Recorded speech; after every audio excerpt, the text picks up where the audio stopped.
Bienvenue sur Teach et bienvenue sur cette semaine du fruit de l'esprit. Depuis hier, on a commencé à apprendre ce que ça veut dire le fruit de l'esprit. Et aujourd'hui, on va commencer par la première chose qui est citée lorsque la liste est étalée au sujet du fruit de l'esprit. La première chose qui est citée, c'est l'amour. Mais ce n'est pas n'importe quel terme. En grec, il existe plus de 4 termes pour dire amour. Là, le terme qui est choisi, c'est agapé. Qu'est-ce que ça signifie? Pourquoi la première des choses dans la liste du fruit de l'esprit, c'est l'amour? On découvre ça alors tout de suite. Let's teach. Grandissons ensemble.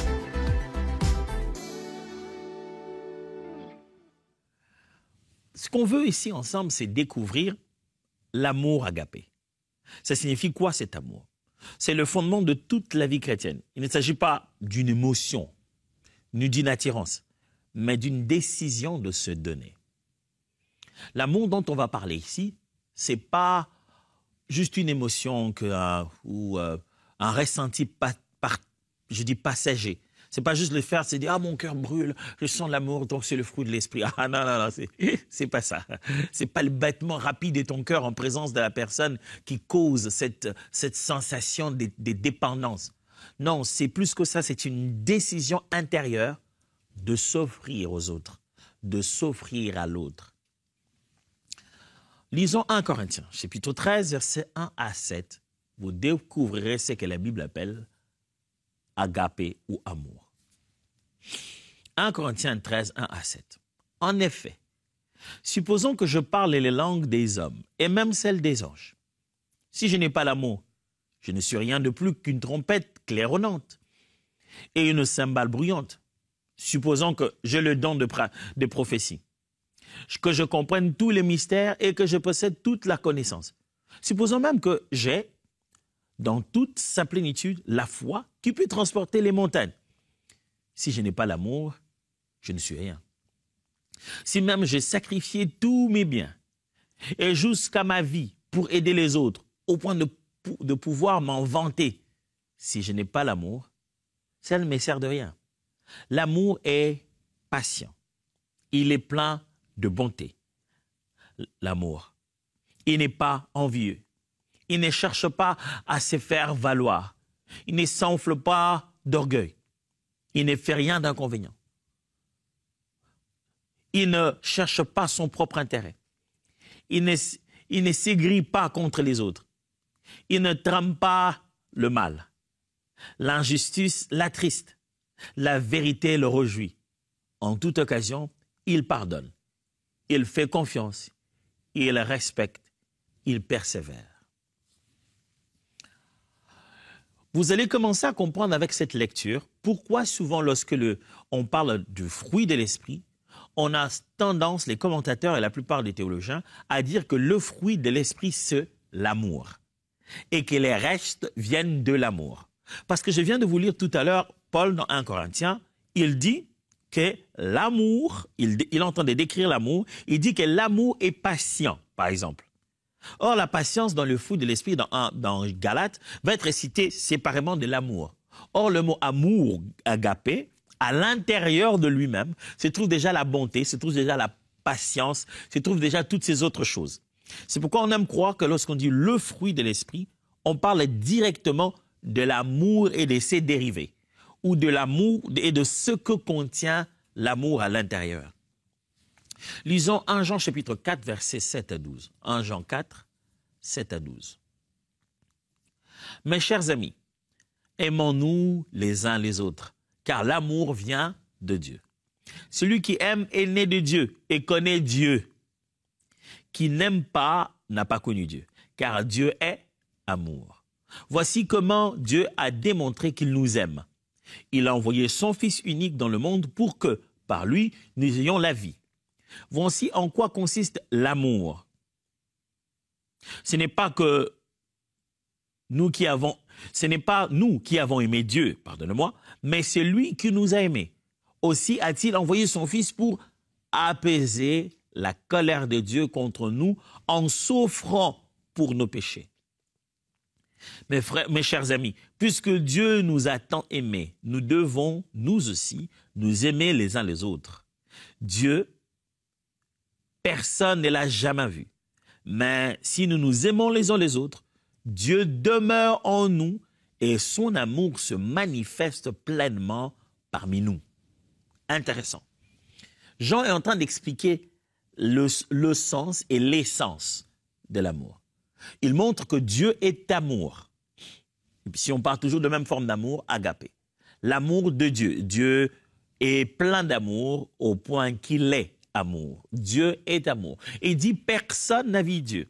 La preuve donc que les gens auront dans notre milieu que Dieu existe réellement, c'est lorsque nous aurons vu nous conjuguer Dieu.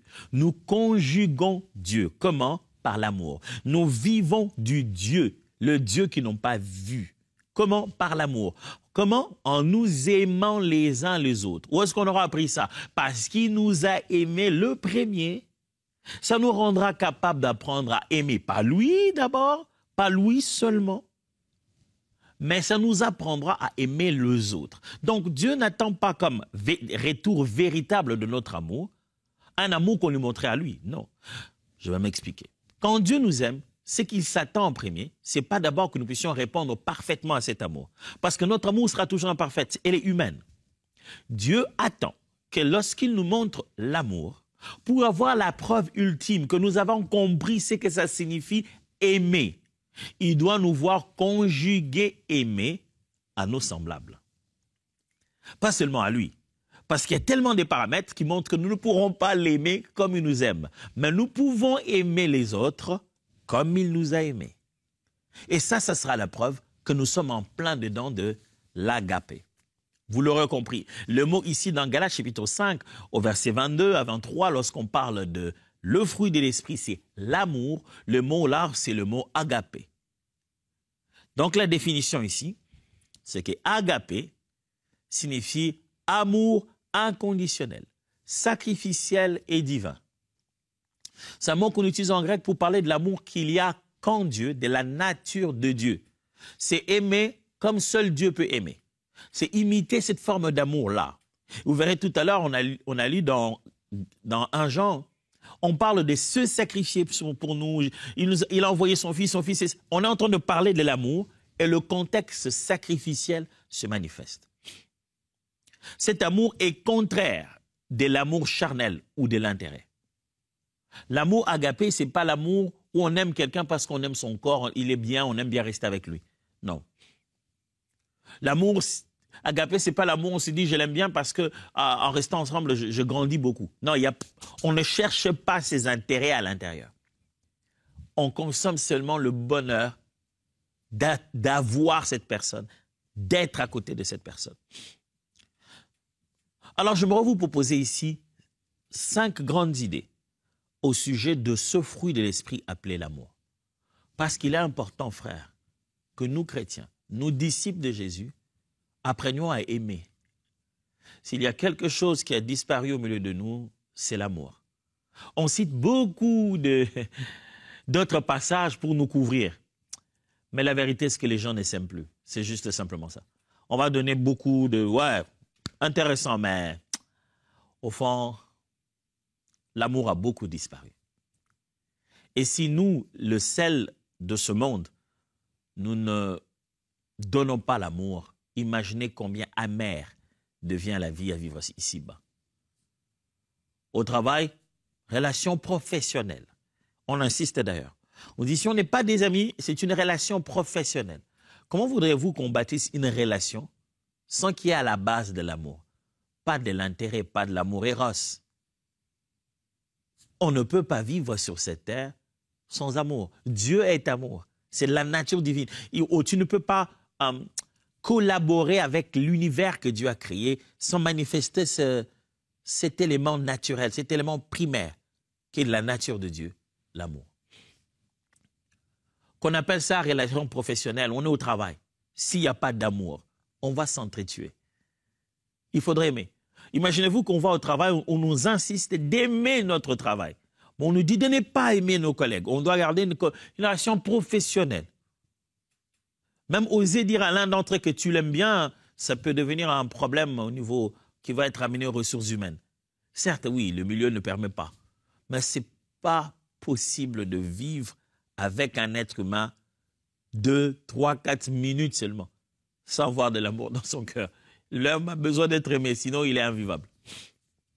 Alors, le monde a besoin d'amour. Même si on n'aura pas dit les verbes aimer. Aimer quelqu'un, ça se conjugue autrement. Ça se vit.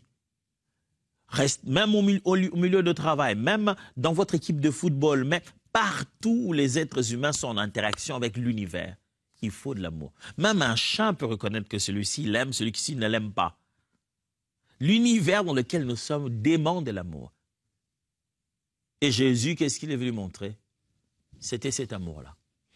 Un amour si fort que même une femme qui était attrapée en flagrant délit, c'est-à-dire qu'elle était condamnable, elle savait qu'elle l'a fait, et qu'on était sur le point de la lapider, et on aurait fait ce qui était recommandé par la loi. Elle ne réclamait pas injustice. Ce qui était en train de lui arriver allait être pour la société que pure justice. Même elle a vécu l'amour de Dieu par Christ à travers le pardon. J'aime surtout quand la Bible dit que cet homme riche vient, il pose la question à Jésus au sujet d'entrer dans le royaume. J'aime ce que la Bible dit. J'aurais vraiment voulu savoir physiquement comment ça s'est passé. Parce que la Bible dit, Jésus l'aima. Il a fait quoi pour qu'il sache que Jésus l'avait aimé? Est-ce qu'il a fait des accolades? Il a souri avec tellement de compassion. Mais Jésus, quand il aimait, on était capable de voir et de pouvoir écrire dans l'histoire qu'à cette séquence-là, l'action que Jésus avait posée, c'était l'aimer. Oh Seigneur, apprends-moi à aimer comme toi. Si bien que c'est transparent, c'est clair, on n'a pas besoin de se questionner là-dessus. Jésus l'aima. Est-ce que vos enfants savent que vous les aimez? Est-ce que votre femme sait que vous l'aimez? Ou juste vous venez lui dire, chérie, chérie, je t'aime. L'amour se vit, ça se conjugue. Et le monde dans lequel nous sommes a vraiment besoin qu'on manifeste l'amour.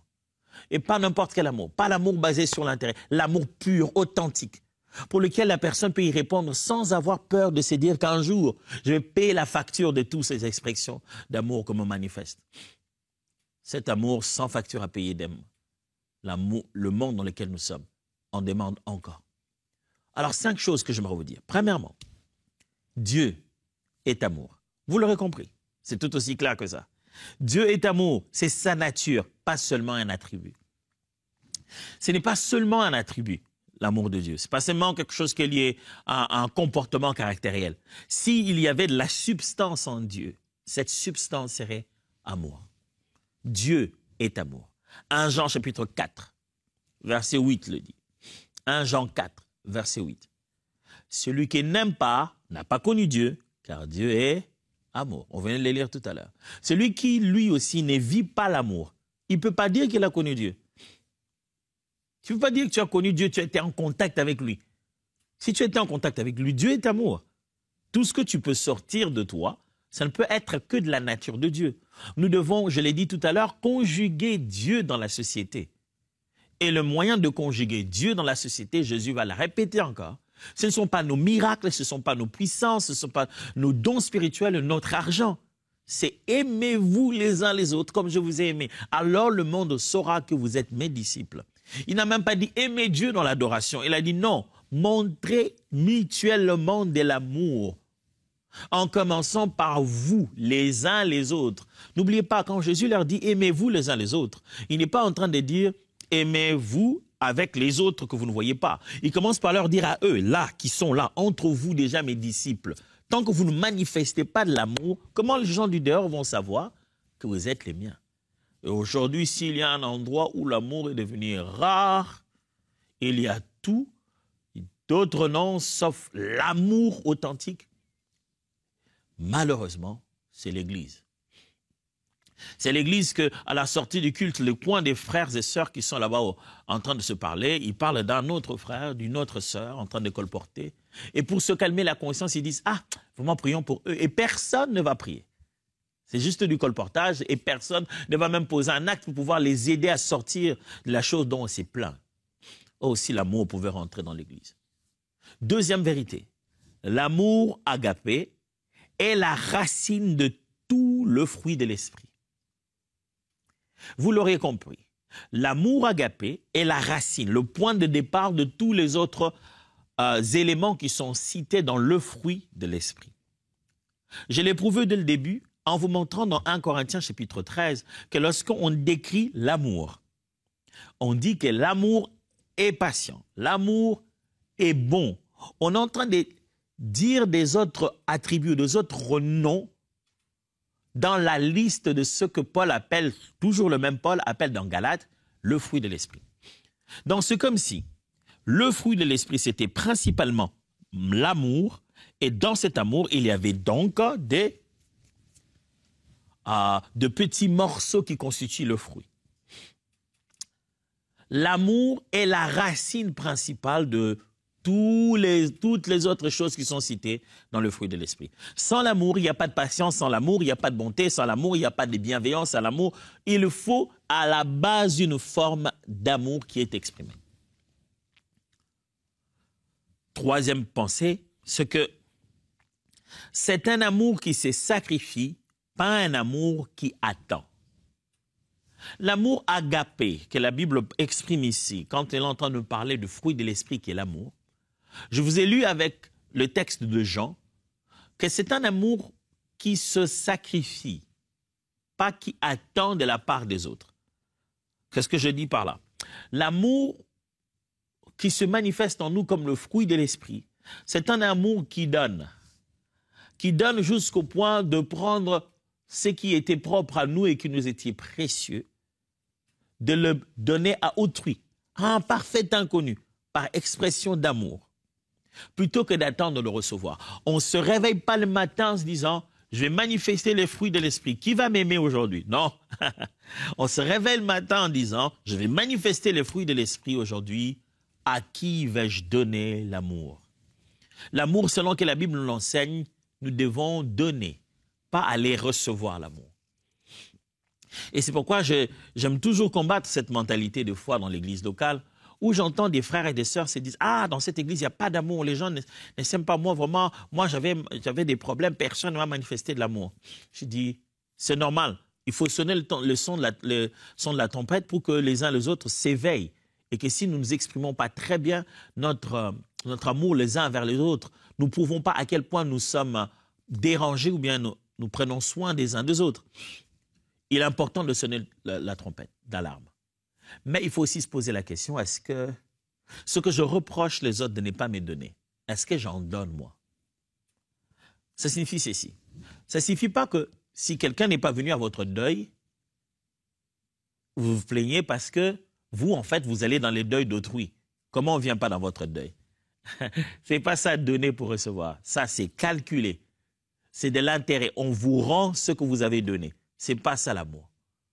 D'ailleurs, Jésus, quand il recommande de donner, il aime qu'on donne à ceux qui ne peuvent pas nous rendre l'appareil. Vous ne devez pas vous dire que parce que vous êtes allé dans le deuil des autres, la meilleure façon pour les autres de vous montrer qu'ils vous aiment, c'est venir un jour lorsque vous aurez un deuil. Imaginez que, par la grâce de Dieu, jamais vous retrouvez en condition de deuil aussi longtemps que vous êtes autour d'eux. Comment vous saurez qu'ils vous aiment?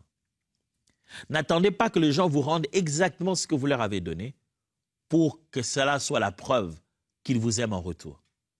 Ça sera plus de l'amour, ça sera une rétrocession, ça sera un retour, ça sera des intérêts sémés et donc des intérêts récoltés. L'amour, c'est quand cette personne prend l'initiative à sa manière de te montrer combien tu comptes pour elle. Ça peut ne pas être le genre de choses que toi tu fais pour lui. Et surtout, ça ne devrait pas l'être parce qu'il doit initier lui-même la bonté de son cœur pour te toucher. Apprenez non pas seulement à donner l'amour, apprenez aussi à apprécier quand vous avez reçu l'amour. Parce que beaucoup de gens sont bons, ils sont là à faire du bien aux autres. Quand les autres tentent de leur faire du bien, ils ne voient même pas ça. Pourquoi? Parce qu'ils pensent que le bien qu'ils doivent recevoir doit être à la taille du bien qu'eux, ils ont fait. Littéralement, de fois, ils attendent qu'on fasse pour eux exactement ce qu'ils ont fait pour les autres. Ce n'est pas ça l'amour. L'amour, c'est que quand vous faites quelque chose, n'attendez rien en retour. Et l'amour, c'est aussi quand quelqu'un fait pour toi quelque chose. Apprécie cela à sa juste valeur. Pour ce que ça lui a coûté lui et le geste et le sentiment que ça porte. Alors l'amour biblique, l'amour que nous voulons ici manifesté comme fruit de l'esprit, c'est un amour qui donne, qui se sacrifie, qui n'est pas là pour attendre qu'on lui donne un retour. Alors, quatrièmement, l'amour se manifeste dans le pardon, la générosité, la patience. 3 choses ici qui sont citées lorsqu'on a lu 1 Corinthiens et qu'on a lu Jean aussi. Ces 3 choses sont des expressions fortes de l'amour. On parlera de chacune d'entre elles au moment opportun. Mais j'ai voulu attirer notre attention ici que souvent lorsqu'on dit amour, surtout amour agapé, l'idée de pardon apparaît tout de suite. Pardon de péché, pardon des fautes. L'idée de générosité, bonté, bienveillance, faire quelque chose de bien en faveur d'eux. Et l'idée de patience, attendre, redonner encore l'occasion de s'améliorer. Ces 3 idées sont fortes dans l'amour agapé. Ce que Dieu attend de nous, en fait, ça signifie que nous, chrétiens, nous devons être de ceux qui savent pardonner, de ceux qui savent montrer de la générosité et de ceux qui savent donner une seconde chance aux autres. Ah, ce n'est pas évident, je le sais. Mais pardonnons. Jésus-Christ, lorsqu'il nous apprend à prier, il ne nous apprend pas seulement à nous débarrasser de nos fautes en recevant pardon à Dieu, mais il met ce pardon dans un contexte où il ne doit pas seulement être vécu entre nous et Dieu, mais aussi avec notre prochain. Il dit, pardonne-nous nos offenses, comme nous pardonnons à ceux qui nous ont offensés. Il sous-entend déjà que la culture de pardon des autres doit même précéder notre prière pour demander pardon à Dieu. Dois-je répéter ça? Oui. Quand Jésus enseigne la prière modèle, comment prier, quand il apprend aux disciples comment prier, il sous-entend que le disciple qui va formuler cette prière vit déjà au quotidien une vie où il pardonne les autres. C'est pourquoi dans la formulation de la prière, Jésus dit « Pardonne-nous nos offenses, comme nous pardonnons à ceux qui nous ont offensés. » Il ne dit pas « Pardonne-nous nos offenses », alors nous, on va apprendre un peu comment tu as fait et puis on va tenter de voir parce que nous, on n'est pas fort en pardon, on est des êtres humains, ça fait mal, on n'est pas Dieu. Hein? On ne pardonne pas seulement comme ça fait mal. Non. Il dit « Pardonne-nous nos offenses parce que nous avons déjà cette culture, nous aussi, tu sais. Nous savons pardonner à ceux qui nous ont offensés. Écoute, fais pour nous une culture que nous avons développée pour les autres aussi. Waouh, waouh. Si tu dis que tu aimes, tu dois te poser la question, s'il n'y a pas quelqu'un qui doit être pardonné dans ton cœur. Ça m'arrive souvent. Ça m'arrive souvent de croire que, puisque le temps est passé, donc j'ai pardonné. Jusqu'à un moment donné, un élément ramène l'événement ou la chose qui m'avait fait mal. Et là, je ressens la douleur et je découvre que, oh non, est-ce que j'avais vraiment pardonné ou j'ai juste tenté de les laisser passer? Ne laissez pas passer. Vivez la douleur à l'intérieur de vous et amenez ça au bas de la croix. Et souvenez-vous, ô pécheurs, que vous avez été pardonnés.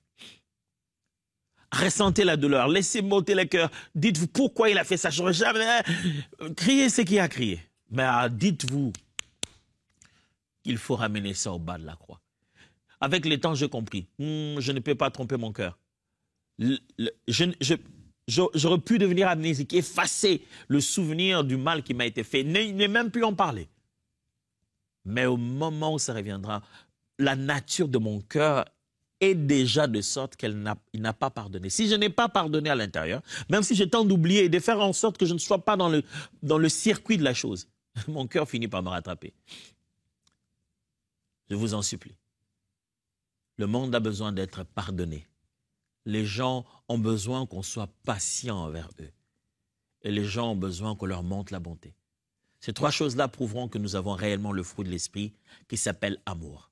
J'ai promis 5 choses parlant d'amour. La 5e, c'est cet amour est déversé par le Saint-Esprit. Ce n'est pas un amour normal des humains ici. Ce n'est pas juste l'être humain qui tente d'aimer un autre être humain. Notre amour à nous humains est très fragile.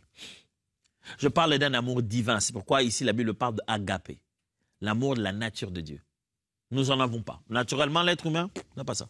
Il n'a pas ça du tout. Qu'il soit le grand philanthrope du monde, mais il n'a pas ça. Il n'a pas cet amour qui l'amènerait jusqu'à la croix. Il n'en a pas. Cet amour-là, il n'y a que le Saint-Esprit qui nous donne ça. Romains chapitre 5, verset 5 dit « Or, notre espérance ne risque pas d'être déçue, car Dieu a versé son amour dans nos cœurs par l'Esprit Saint qu'il nous a donné. » Comment Dieu a-t-il versé son amour dans nos cœurs? Par l'Esprit qu'il nous a donné. Il faut commencer à comprendre pourquoi le fruit de l'Esprit, c'est l'amour. L'Esprit qui nous a été donné, que produit-il comme résultat? L'amour. Dieu veut mettre son amour dans notre cœur. Comment il sème ça? La sémence, c'est son esprit. Et le fruit, c'est l'amour. Dieu voulant que nous puissions être amour comme lui, devait nous donner le même esprit que lui, pour que ça dépasse un sentiment et que ça devienne un état d'esprit primaire. De sorte que, quelle que soit la situation devant laquelle je me trouve, ma première réaction soit d'abord d'aimer comme Dieu. Frères et sœurs, suis-je en train de vous demander une chose difficile? Pasteur, ouais, c'est bien ça, mais oh, pasteur, tu ne connais pas l'homme. L'homme est compliqué. Que Dieu nous donne seulement la force. Oh oui, mon frère, je ferai exactement la même prière que vous. Que Dieu nous donne seulement la force. Tiens, prions d'ailleurs. Abba, nous te supplions. Vivre avec nos semblables, c'est difficile. Et quand je dis avec nos semblables, ce n'est pas seulement moi qui vis avec eux, c'est aussi eux qui tentent de vivre et de survivre quelqu'un comme moi. Nous avons besoin de toi. Nous voulons être comme Jésus. Et pour ça, tu as répandu ton esprit en nous pour que nous vivions l'amour, selon Dieu, l'amour de Dieu. Je t'en prie alors, Seigneur mon Dieu, aide-nous. Que chacune de nos épreuves, chaque circonstance dans laquelle tu nous places, nous soyons capables de tirer les bonnes leçons qui nous permettent de nous dire jusqu'où nous en sommes avec l'amour de Dieu dans nos cœurs. Nous voulons être capables de témoigner qu'on a appris à mieux aimer. Et ça, à aimer nos ennemis, nos amis, la famille, l'Église et toutes les personnes qui sont autour de nous. À quel standard? Eh bien, comme tu nous as aimés et comme nous nous aimons nous-mêmes. Que toute la gloire te revienne pour l'exaucement de cette prière. Amen. Alors, je vous donne rendez-vous déjà demain pour que nous puissions continuer sur un autre aspect. Et j'aimerais déjà vous le dire. Ça, je n'ai jamais cessé de vous le dire. Je ne vous vois pas. Mais vous m'écrivez sur l'application et vous posez vos questions. Ça, j'apprécie beaucoup. J'aimerais vraiment dire merci. Et n'arrêtez pas de le faire. Continuez à le faire. C'est comme ça que nous grandissons ensemble. Si vous n'avez pas encore l'application, simple. Allez sur emcitv.com/appteach. Vous pouvez tout de suite trouver cela. Ou alors, scannez ces QR codes et vous l'avez. Je répète, emcitv.com/app-teach. Quand vous êtes là-bas, vous pouvez trouver l'application Teach. Ou alors, allez sur vos Apple Store ou vos Google Store ou sur ces QR codes. Posez les questions, j'aime vos questions, ça me fait du bien, ça me permet de me sentir proche avec vous, frères et sœurs, que je ne vois pas. Même si je ne vous vois pas, je vous aime beaucoup. Dieu vous bénisse et à demain.